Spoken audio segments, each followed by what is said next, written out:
Bismillahirrahmanirrahim. Assalamualaikum warahmatullahi wabarakatuh.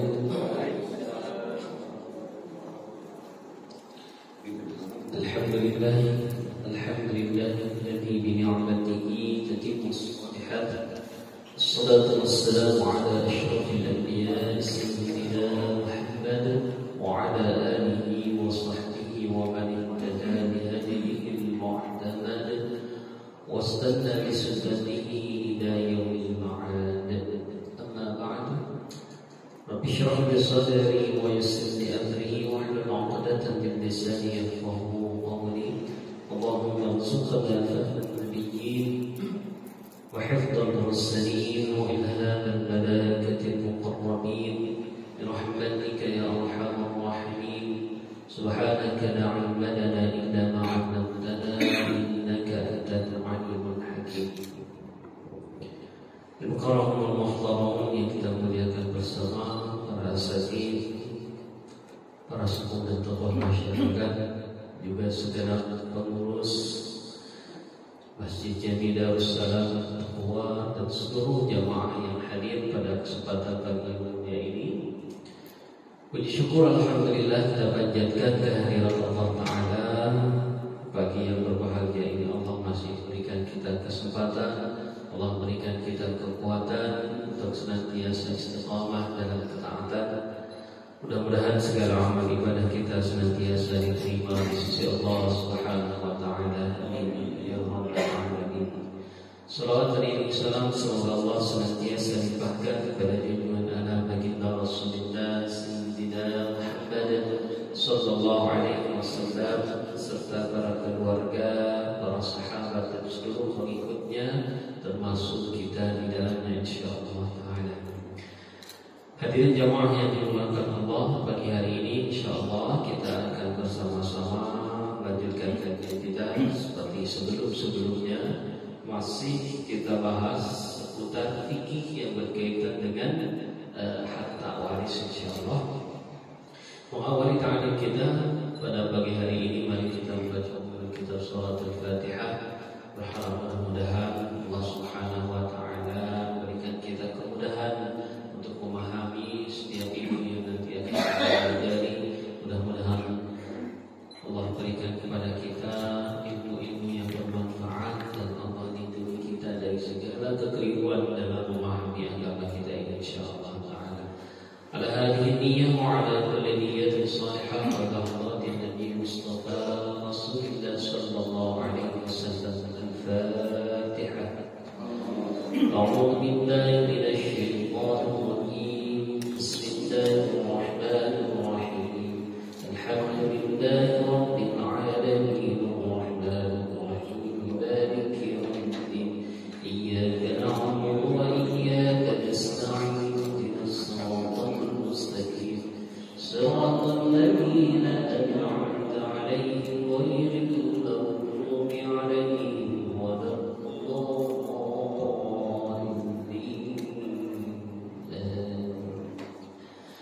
Dari jawaban alamin, Bapak Ibu yang dimuliakan Allah Subhanahu wa Ta'ala,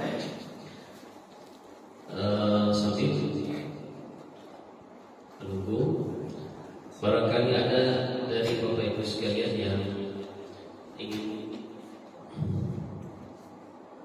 bertanya seputar permasalahan waris, ya, baik itu yang pernah kita bahas sebelumnya atau mungkin ada pertanyaan-pertanyaan lain yang berkaitan dengan harta waris yang perlu diperjelas, ditanyakan, kami silakan terlebih dahulu. Silakan Bapak Ibu. Dari materi-materi yang pernah kita kaji sebelumnya, dari kasus-kasus yang pernah muncul, barangkali ada yang ingin ditanyakan, kita akan prioritaskan dan coba bahas itu. Ada yang mau ditanyakan? Belum ada, baik.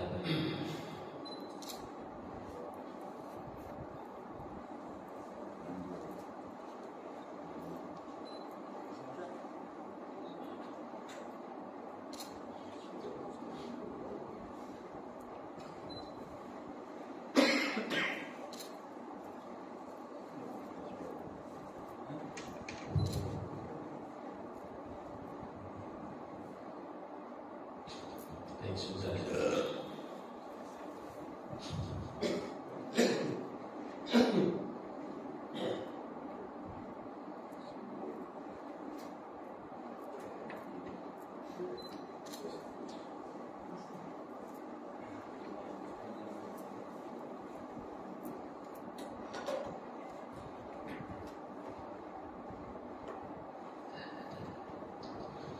Bismillahirrahmanirrahim. Terakhir Bapak Ibu yang dimulakan Allah, kita masuk kemarin di pertemuan terakhir tentang ahli waris, ya, pembahasan mengenai ahli waris. Ada beberapa hal yang menjadi sebab seseorang itu bisa mendapatkan harta waris dari orang yang meninggal dunia, yang kita review sedikit materi kita di pertemuan terakhir pekan lalu. Yang pertama adalah jalur pernikahan. Jadi jika ada orang yang menikah dengan orang lain, maka kalau pasangan hidupnya itu meninggal dunia, otomatis dia akan berhak mendapatkan harta waris. Yang kedua, adanya hubungan darah atau kekerabatan dari almarhum. Jadi ahli waris pertama itu adalah istri atau suami, kira-kira begitu. Kemudian ahli waris kedua, kelompok yang kedua adalah mereka yang punya hubungan darah, hubungan kekerabatan dengan almarhum dan almarhumah yang memiliki harta. Dan yang ketiga, apabila dulu masih ada sistem perbudakan, lalu ada seorang budak dimerdekakan oleh seseorang, maka yang memerdekakan ini dia berhak mendapatkan harta waris. Kemudian untuk mendapatkan ahli waris setidaknya ada beberapa hal yang perlu diperhatikan. Yang pertama, pewaris ahli waris ini harus hidup ketika pewaris wafat. Ini sudah berkali-kali kita bahas. Kemudian tidak boleh terhalang, ya, tidak boleh terhijab oleh ahli waris yang lain. Dan terakhir, masuk sebagai ahli waris. Siapa saja ahli warisnya? Kemarin kita sudah bahas juga. Setidaknya ada dua kelompok dari ahli waris. Kita sering sebut dengan ahli waris internal. Ini orang-orang yang pasti dapat waris, tidak mungkin terhijab. Jumlahnya ada 6 pihak. Kemarin kita sudah sampaikan diagramnya, barangkali masih ingat. Jadi kalau kita fokus kepada almarhum yang meninggal dunia, maka yang pertama kita urutkan ahli waris itu berdasarkan diagram waris ini ke sebelah kiri, yaitu pendamping hidup. Siapa kira-kira masih ingat kemarin? Ya.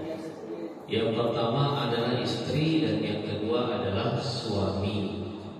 Kemudian yang ketiga dan yang keempat itu ahli waris turun ke bawah, berarti keturunan almarhum di bawah. Siapa? Anak perempuan dan anak laki-laki.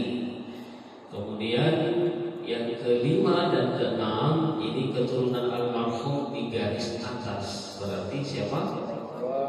Ibu dan bapak almarhum. Biasanya kami kalau dalam satu derajat ada yang laki-laki dan perempuan, ini hanya metode saja. Kita lebih sering mendahulukan mengucapkan yang perempuan dibanding laki-laki. Jadi menghafalnya seragam, ya. Istri, suami, anak perempuan, anak laki-laki, ibu dan ayah. Tapi kalau mau diulang balik, diputar siapa juga tidak ada masalah. Intinya 6 pihak ini adalah orang-orang yang pasti dapat waris dan tidak mungkin terhalang oleh siapapun. Bahkan mereka yang nanti banyak akan menghalangi orang-orang lain dari kelompok ahli waris yang lain. Nah, sampai di sini pertemuan kita di bulan lalu, di akhir bulan Agustus. Hari ini kita akan tambahkan kelompok dari ahli waris eksternal.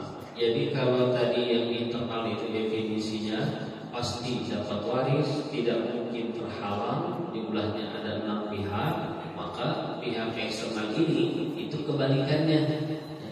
Pihak eksternal ini definisinya belum tentu dapat waris. Jadi kalau kita nanti bagian dari orang-orang ini, jangan buru-buru nanya berapa jatah saya, ya, belum tentu dapat. Mungkin dia terhalang dengan keberadaan ahli warisnya lain. Ya, jumlahnya kalau di total kurang lebih ada sekitar 16 pihak. Coba ya. Jadi selain ahli waris internal yang tadi, ada istri, ada suami, anak perempuan, anak laki-laki, kemudian ada ibu, dan terakhir ada ayah. Maka berikutnya yang nomor 7, atau kalau kita kelompokkan dari eksternal, berarti ini nomor 1. Nomor 1 dari kelompok eksternal itu kelanjutan dari anak. Jadi diagramnya itu nanti tanda panahnya itu ada di bawahnya anak, berarti anaknya si anak. Kalau ke almarhum berarti siapa? Cucu. Nah, perhatikan, khusus untuk cucu ini nanti dalam bab tentang waris, yang diakui yang masuk ke dalam kategori ahli waris adalah cucunya almarhum yang meninggal. Maksudnya si almarhum yang meninggal punya cucu dari garis jalur anak laki-laki saja. Lagi, cucu yang masuk ke dalam kategori ahli waris adalah cucu dari jalur garis anak keturunan, dari jalur keturunan anak laki-laki saja. Jadi kalau kita punya anak perempuan, lalu anak perempuan kita punya anak, nah itu kan cucu kita. Kalau kita meninggal, cucu kita dari anak perempuan, mereka tidak masuk ke dalam ahli waris kita. Ya, kenapa? Karena nanti silsilah dalam ahli waris ini sangat erat kaitannya dengan silsilah nasab dan perwalian dalam Islam, sehingga cucu kita dari anak perempuan kita, dia akan lebih dominan mengambil garis keturunan dari jalur bapaknya, ya, dari jalur mantu kita tuh. Maka nanti ke depan kalau kita bahas ada ungkapan cucu yang masuk ke dalam ahli waris, maksudnya adalah cucu dari anak laki-laki. Ya. Nah, bisa jadi cucu perempuan, bisa jadi cucu laki-laki. Maka yang ke-7 dan ke-8 dari ahli waris adalah cucu perempuan. Di sampingnya ada cucu laki-laki. Kalau mau dilanjutkan ke bawah silahkan dilanjutkan. Tapi dari jalur cucu perempuan sudah mati, sudah tidak ada lagi. Misalkan kita punya anak laki-laki, terus dia punya anak laki-laki, berarti kita punya cucu nih laki-laki. Andai si cucu ini kemudian nanti punya keturunan lagi di bawahnya, silahkan saja terus sampai tak terbatas. Ya. Tapi biasanya dalam praktek kasus keseharian itu sangat jarang sekali. Kita meninggal dunia lalu kemudian cicit kita dapat waris sejarah. Ya. Saya bahkan juga termasuk yang langka menemukan cucu mendapatkan waris dari kakeknya, itu jarang. Karena syarat cucu untuk dapat itu, ya, anak-anak almarhum harus tidak ada semua. Gitu. Jadi kalau misalkan saya punya anak beberapa orang, lalu kemudian ada anak laki-laki yang punya cucu, ya. Dengan adanya beberapa orang anak ini, cucu ini tidak dapat, terhalang bahasanya, terhijab. Cucu bisa dapat kapan? Ketika tidak ada anak dari almarhum. Oke? Jadi kalau misalkan ada pertanyaan, ada almarhum punya anak, punya cucu, jatah cucunya berapa? Tidak, dia tidak dapat karena masih ada anaknya almarhum. Syarat cucu itu bisa dapat adalah tidak ada anak dari almarhum. Bagaimana bisa kok ada anak tapi tidak, kok ada cucu tapi tidak ada anaknya?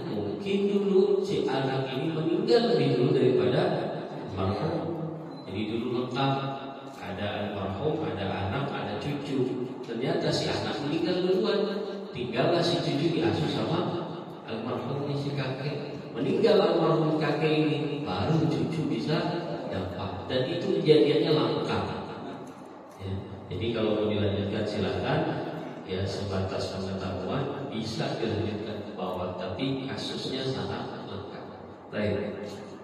Sekarang yang nomor 9 dan 10 kita naik ke atas. Ya, karena kalau ke samping sudah mentok. Kalau bawah kan anak, lalu anaknya anak. Ya, kalau ibu nanti ada ibunya ibu, ayahnya ayah misalnya. Tapi kalau ke kiri kan gak mungkin. Ada istri terus istrinya istri, masa istri kita punya istri lagi gitu. Jadi yang di kiri itu sudah kita mentokkan saja dari bagiannya ini buat memudahkan kita menghafal. Naik ke atas, nah lihat tanda panahnya. Kira-kira siapa? Di atasnya ibu. Kok anaknya ibu? Anaknya ibu ya almarhum berarti. Almarhum punya ibu. Lalu di atasnya siapa?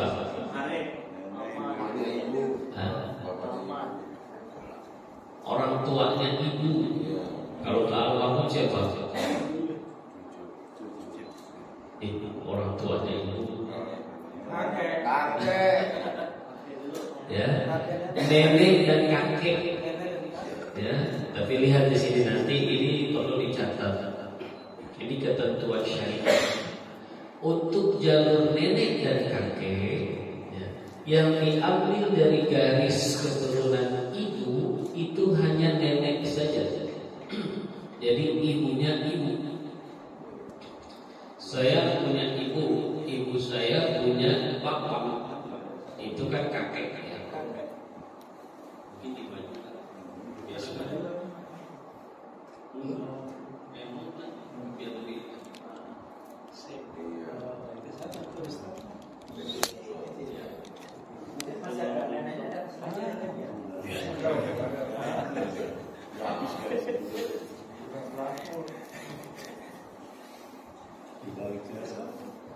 Dari jalur ibu, keturunan di atas yang diambil itu hanya nenek saja. Jadi kita sebutnya nenek dari ibu. Adapun kakek dari jalur ibu, dia tidak masuk ke dalam kategori ahli waris. Jadi kalau saya meninggal sekarang, ibu saya punya bapak, ya, itu kan kakek saya dari jalur ibu, dia tidak masuk ke dalam kategori ahli waris saya. Yang masuk hanya nenek saja, nenek dari jalur ibu. Nah, berbeda dengan ayah. Kalau ayah yang masuk ke dalam ahli waris itu dua-duanya, neneknya masuk, kakek juga masuk. Atau kita balik, berarti nenek dari jalur ibu dan ayah masuk, sementara kakek yang boleh masuk ke dalam ahli waris itu hanya dari jalur ayah saja. Ya. Kalau ditanya apa Ustaz, jawabannya simpel, dari soalnya begini.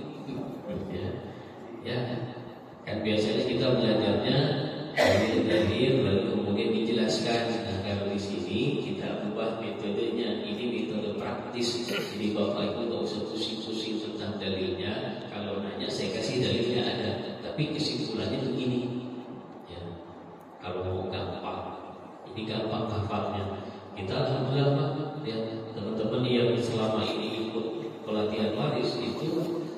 Sekarang saya ada kelas itu sekitar 10 pertemuan. Di pertemuan ke-7, ke-8 mereka sudah bisa menyelesaikan permasalahan waris. Jadi urutannya itu tahu, mappingnya, pemetaan masalahnya itu bisa dengan cara-cara seperti ini.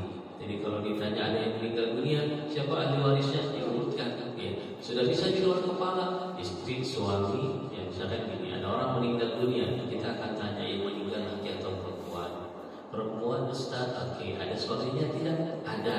Anaknya berapa? Ada 2, laki-laki dan perempuan. Yang perempuan berapa? Yang laki-laki berapa? Waktu almarhum meninggal, ibu bapaknya masih ada tidak? Oh, yang ibu ada, bapaknya sudah tidak ada. Begitu. Jadi kita punya pemetaan urutan dalam menyelesaikan waris. Serumit apapun insya Allah pasti bisa diselesaikan. Yang bikin kita itu tidak berhasil menyelesaikan masalah waris karena kita tidak tahu arahnya ini kemana, ini mana yang dulu diselesaikan. Pokoknya pengen tahu ini jatah sini berapa.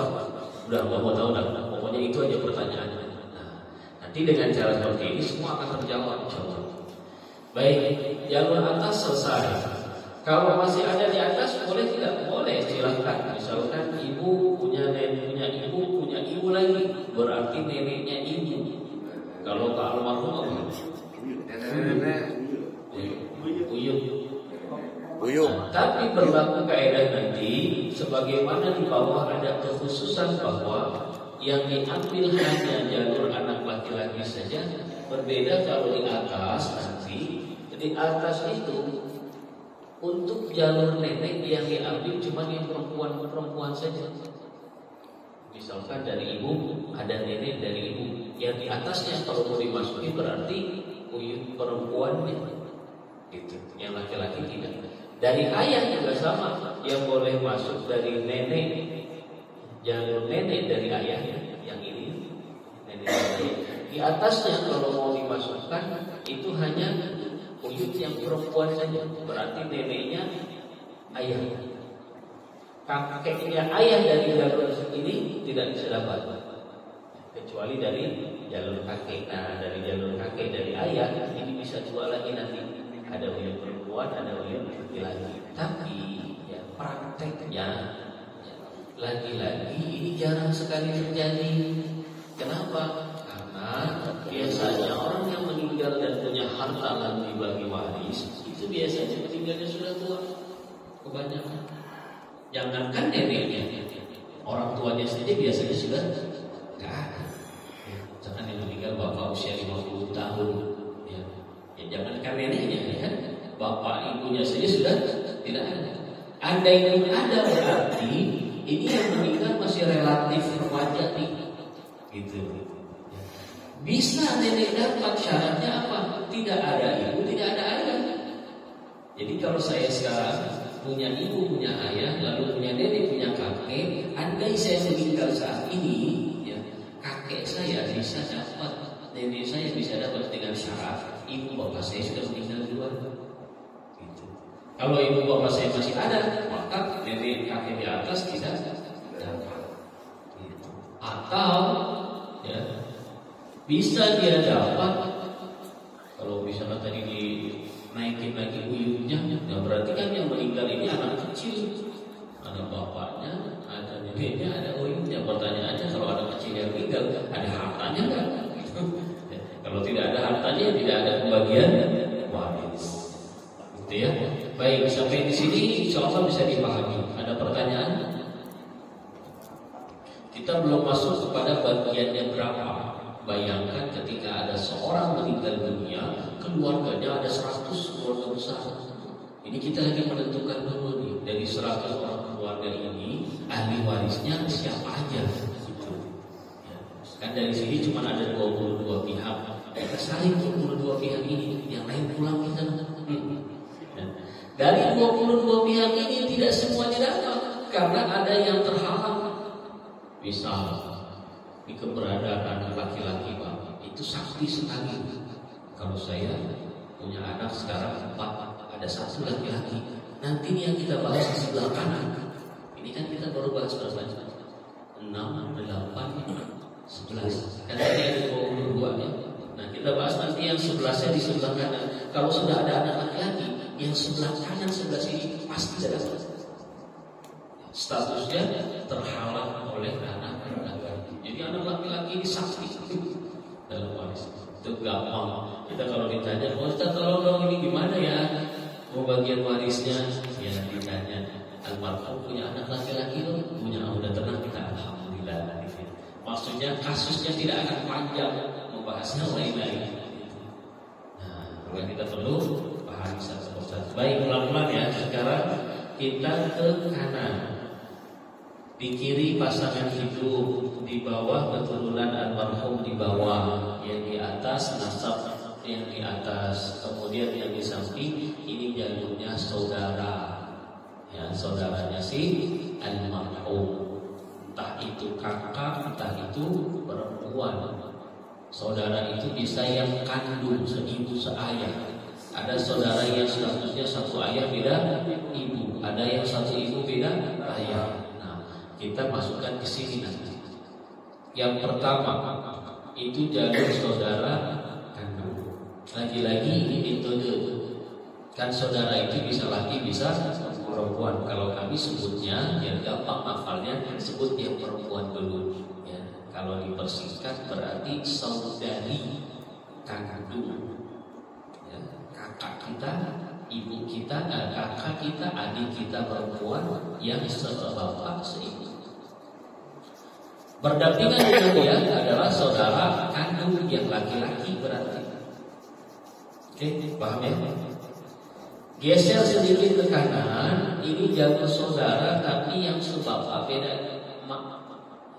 Kita sebutnya di sini saudari seayah. Berdampingan dengannya di bawah ada saudara seayah, yang kan laki-laki dan perempuan. Makin jauh lagi ada jalur saudara-saudari seibu, tapi lihat di sini kita bedakan diagramnya. Kenapa tanda panahnya tidak sejajar? Karena untuk jalur kandung dan ayah antara laki-laki dan perempuan itu dibedakan. Ya. Nanti di kalangan mereka juga berlaku kaidah yang laki-laki dapat 2 kali lipat dari perempuan, sama seperti anak juga cucu. Tapi untuk jalur saudara yang seibu beda bapak, mereka tidak dibedakan antara laki-laki dan perempuan. Makanya di sini kita satukan kotaknya, kolomnya kita kasih jadi satu saudara-saudari seibu.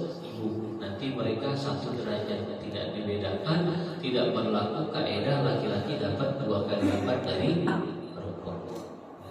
Kalau ditanya kenapa, ya simpel saja jawabannya dari solusi. Dan dalilnya di Al-Quran nanti kita bahas satu-satu. Baik, sampai sini insya Allah bisa dipahami ya. Jadi nomor 12, 13, 14, 15, dan 16 adalah mereka dari kelompok saudara dan saudarinya almarhum, ya, kakak adiknya almarhum. Baik. Nomor 17 itu keturunan dari saudara. Kalau kita lihat nanti bersesuaian dengan diagram yang diambil dari keturunan ini itu sama nanti seperti di kelompok anak. Anak-anak almarhum, anak-anak saudara ini yang diambil hanya dari jalur saudara saja. Kalau anaknya saudara berarti buat almarhum apa bahasa kita? Keponakan. Nah, keponakan almarhum yang masuk ke dalam kategori ahli waris hanya keponakan dari jalur saudara saja. Dari jalur saudari tidak masuk. Misalnya saya punya kakak perempuan. Nah, kakak perempuan saya punya anak. Itu anaknya tidak masuk ke dalam ahli waris kalau saya meninggal. Ya. Kalau saya punya kakak atau adik laki-laki, adik saya kemudian nanti punya anak, nah anaknya itu mungkin masuk.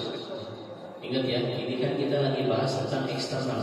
Jadi kalau eksternal itu konsekuensinya mungkin masuk, bisa masuk, bisa tidak. Gitu. Warnanya kita bedain. Kalau yang kenal, yang internal, itu pasti dapat. Gitu. Tapi kalau yang eksternal, tunggu dulu, bisa dapat, bisa tidak. Maka jalur keturunan dari saudara kandung dari saudara itu, ya, yang pertama saudara kandung itu hanya dari yang laki-laki saja. Lihat tanda panahnya. Kalau yang dari saudari tidak kita kasih, sudah berarti dia. Tapi kalau dari saudara bisa ada. Siapa keponakan? Itu pun hanya anak laki-lakinya saja. Jadi saya punya adik laki-laki, adik saya punya anak laki-laki dan perempuan. perempuan yang masuk ke dalam ahli waris saya hanya anak laki-lakinya saja.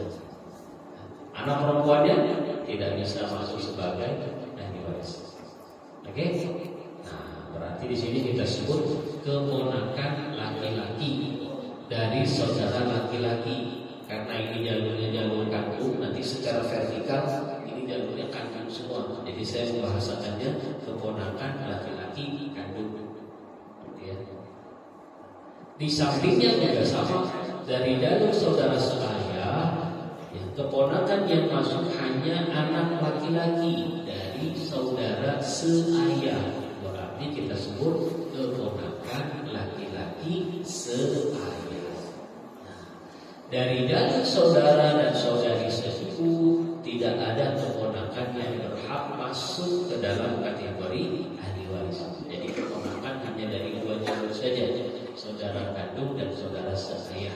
Saudara-saudari seibu, mereka keponakan yang muncul dari mereka bukan ahli waris. Ya, baik, sampai sini ada pertanyaan? 11,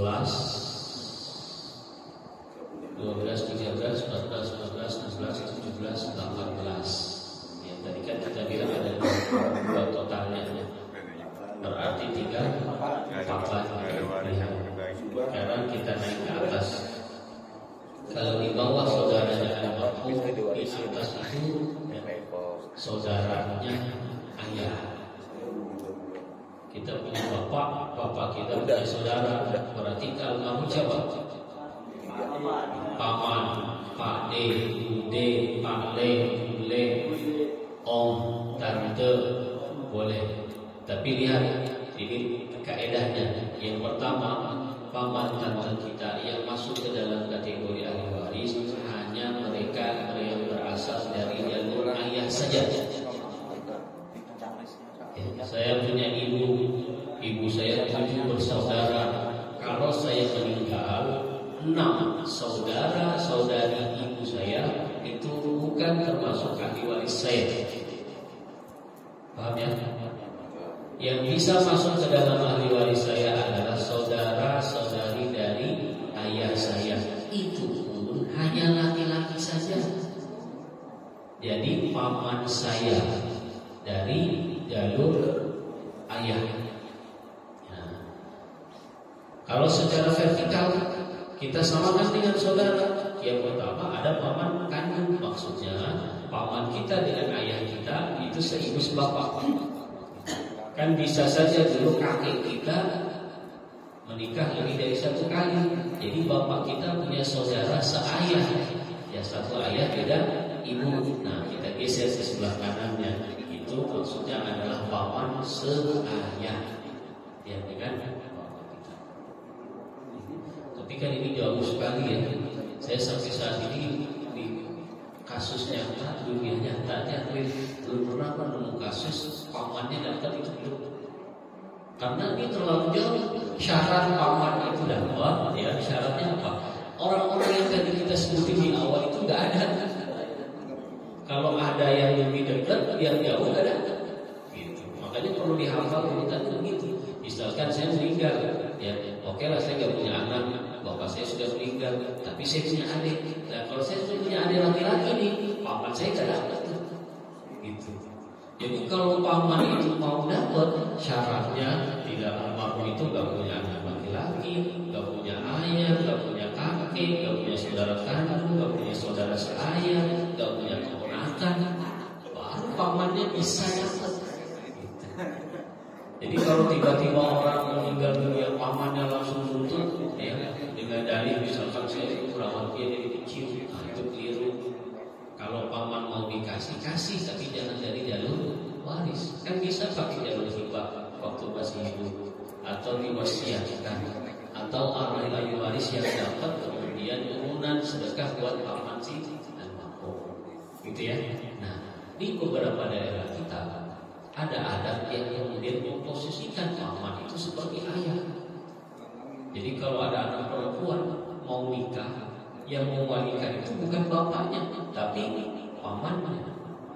Nah ini kebiasaan atau adat istiadat yang perlu menurut saya perlu direvisi ya, biar sejalan dengan syariat. Baik.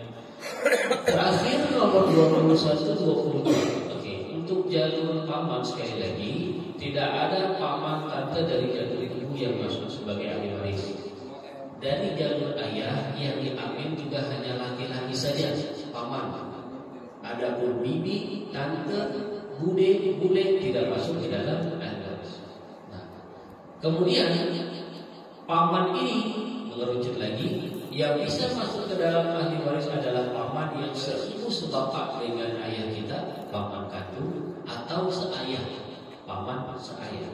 Adapun paman yang satu ibu beda ayah, dia tidak masuk ke dalam ahli waris. Kan kalau di saudara itu ada dia saudara-saudari seibu, tapi kalau paman tidak ada, paman seibu. Kalau sudah ada, dia tidak masuk. Oke? Nah, terakhir nomor 21 dan 22, lihat tanda panahnya. Kalau di bawah kan tadi ya, turun ke bawah anaknya saudara atau ponakan. Kalau di atas dari paman turun ke bawah berarti anaknya paman. Kalau ke almarhum siapa? Anaknya om. Saya punya om saya punya anak. Nah, anaknya itu kalau ke saya siapa? Sepupu. Ya. Lagi-lagi nanti sama seperti ponakan, sepupu yang bisa masuk hanya sepupu laki-laki saja dari jalur paman. Maka kita sebut sepupu laki-laki kandung. Yang terakhir sepupu laki-laki seayah. Nah, kalau ini sudah lengkap, maka insya Allah saya pastikan hartanya pasti habis. Kan ada pertanyaan, Ustaz, dia meninggal tapi dia tak punya anak. Ya tatenya tak punya anak, kita terus bisa. Ya, ibu bapaknya masih ada kan? Gak ada Ustaz. Nenek kakeknya gak ada juga. Nah, coba saudara, mungkin masih ada saudara. Saudaranya kalau pada meninggal Ustaz, oke, mungkin saudara yang meninggal itu punya anak tuh, ya kan? Ponakan kita gitu. Agak ada juga Ustaz. Ya udahlah kalau gak ada, mungkin bapaknya dulu pernah punya saudara, gitu kan, paman. Sampai mentok semuanya gak ada juga. Coba bayangin ini orang model apa coba. Meninggal pernah gak ada sama sekali. Ya, mungkin dulu dia jadi anak yang kesasar waktu kecil, bisa jadi orang tuanya, besar bisa juga daerah Sebatang Kara, betul-betul gak punya saudara. Hartanya dikemanain? Nah, diberikan kepada otoritas negara. Kalau dulu namanya Baitul Mal, kalau sekarang bisa disalurkan ke KUA misalkan atau ke lembaga zakat, nah, itu dijadikan aset negara. Baik, sampai di sini ada pertanyaan? Insyaallah jelas ya. Tinggal bagaimana ini masuk ke otak kita. Ya, syukur-syukur bisa dihafal, alhamdulillah. Kalau tidak bisa, boleh contekan, mau dicatat atau mau difoto, suatu saat butuh boleh nyontek. Atau kalau tidak mau juga minimal kita pernah dengar dulu Ustaz pernah menjelasin begini nih alurnya. Saya lupa. Ya sudah tertanya lagi di sama Ustaz. Oke? Jangan sampai kita kemudian salah kaprah ketika seorang ada yang meninggal dunia memasukkan orang-orang yang bukan dimasukkan kategori yang waris ini, tiba-tiba dia dapat waris. Ya, contoh almarhum meninggal, ini data bibinya berapa? Nah, bibi itu nggak ada di sini, ya, tidak masuk ke dalam kategori ahli waris. Tapi bibinya dekat banget dulu waktu hidup dia yang ngurusin. Nah itu beda, ya, beda. Kemarin saya dapat kasus menarik, baru kemarin hari Kamis. Jadi lagi misi, tiba-tiba ada yang nanya. Kasusnya begini, ada seorang punya anak 5, kebetulan hartanya banyak. Yang meninggal ini punya anak 5, tapi satu anak ini itu ada yang waktu hidupnya itu nyebelin banget. Mungkin kalau bahasa agama kita bilang anak yang durhaka. Gitu. Si bapaknya itu gak reda kalau dia nanti dapat waris. Lalu diwasiatkan, kalau saya meninggal, berarti anak ini gak usah dikasih. Meninggal si bapak. karena si bapak pernah begitu, ya. 4 anak ini sepakat. Sudah kita bagi berempat aja, dia gak usah dibagi. Gitu nih. Tapi si anak yang gak dibagi ini tahu secara syariat saya itu anaknya almarhum, mau bagaimanapun saya harus dapat. Jadi begitu dia gak dibagi, ya, dia ambil jatah dari saudara-saudara, tapi dengan cara dia juga mencuri sampai. Pertanyaannya, ya, bolehkah anak yang gak kebagian itu mencuri haknya dari saudara-saudaranya? Boleh nggak? Boleh. Saya bilang nggak boleh kalau dengan caranya mencuri. Ya, secara syariat dia dapat. Karena masalah waris ini pembahasan utamanya bukan dari subjek si ahli waris. Ya.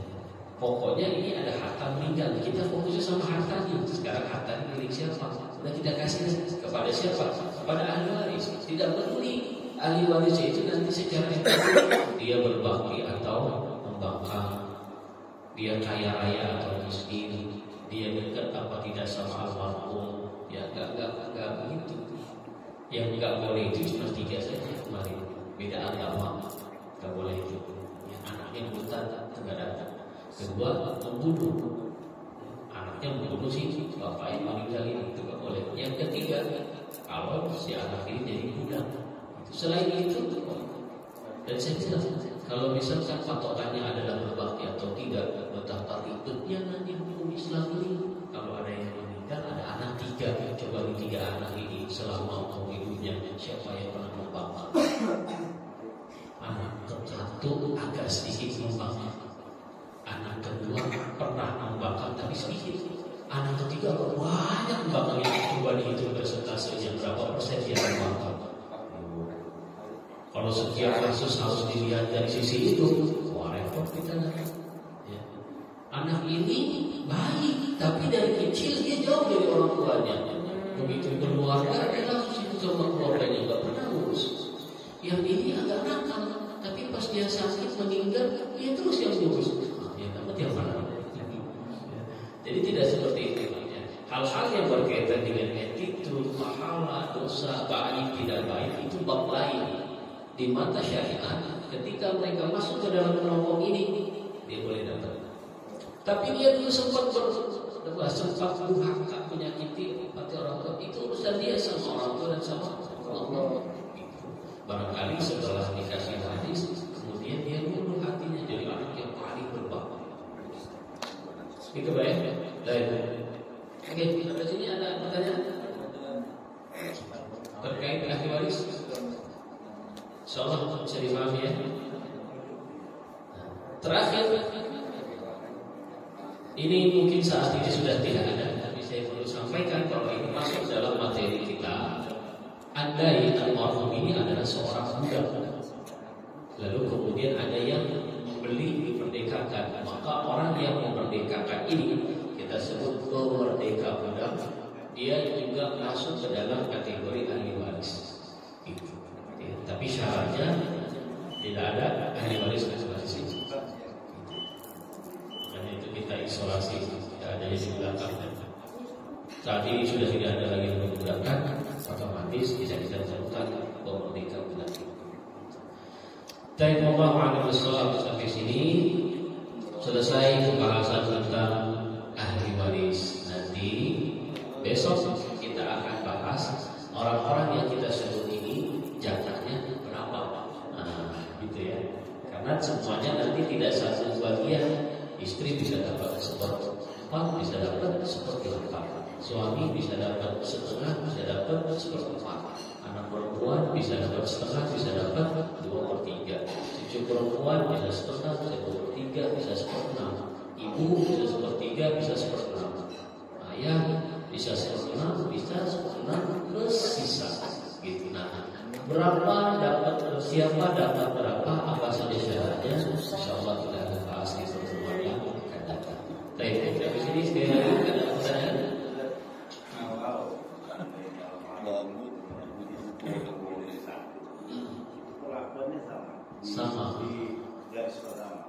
jadi yang kita sebut ini bukan orang sebenarnya, ini pihak.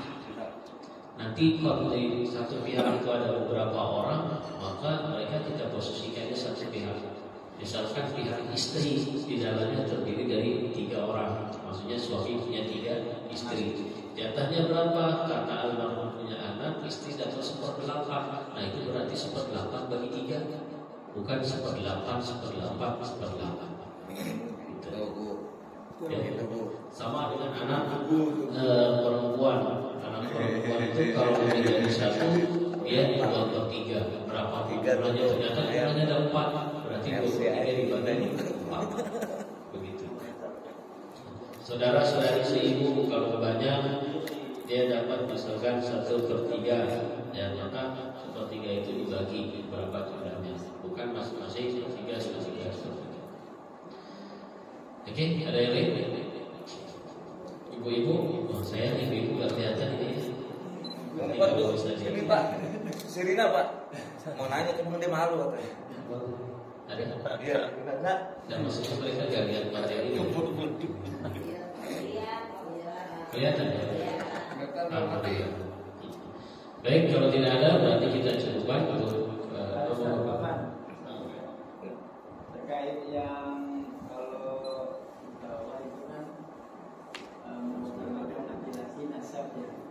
Nah itu yang berkaitan dengan almarhum atau nenek itu yang ibu ya, itu kan nenek supaya kita mengingat mungkin apa kalau yang kan laki-laki cucu laki karena nasabnya kuat. Nah untuk yang neneknya dia nenek itu khususnya dulu. Nah itu dia ada apa supaya kita mengingat. Spesialnya kalau